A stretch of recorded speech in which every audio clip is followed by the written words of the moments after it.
السلام عليكم متابعي الكرام، كنتمنى تكونوا في احسن الاحوال وصحه جيده ان شاء الله.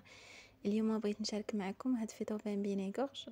صراحه عجبتني هاد الشيء من بزاف، كان جابها لي الدليكي وبغيت نشاركها معكم بهاد الشيمه باش توصل، لانها هكا صراحه كتوصل المعلومه اكثر من ان غير سيرو بوحدو. صراحه هي كتوصل المعلومه، كتوصل للوليد الصغير شنو كيعاني، خصوصا دابا حنا في وقيته ديال البرد والوليدات الصغار كلهم مرض. فهاد فيتوبان بينيغورج هو كيساعد على علاج المشكل اللي كيعانيو منه الوليدات الصغار ديال احتقان الانف ديالهم، وكذلك مشكل ديال المسالك التنفسيه، وكذلك التهاب في الحلق ديالهم وفي الحنجره. فيتوبان بينيغورج هو مصنوع من مستخلصات نباتيه وزيوت اساسيه 100%، كذلك مصنوع من الكاليبتوس، وكذلك مصنوع من الصنوبر، ومصنوع حتى من العسل.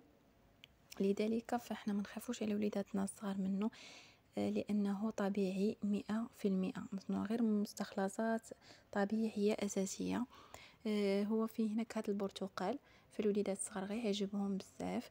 نقدروا نعطيه الوليدات الصغار ابتداء من 3 سنوات فما فوق 2 مرات في النهار، ومن 5 سنين فما فوق نقدروا نعطيوه لهم 3 مرات في اليوم، معلقه صغيره ولا 2 معالق كبار في اليوم. كنتمنى لكم ان شاء الله الشفاء، وكنتمنى الوليدات الصغار يحميهم الله سبحانه وتعالى، وان شاء الله نلتقي في معلومه جديده وفيديو جديد ان شاء الله. دمتم بخير والى اللقاء.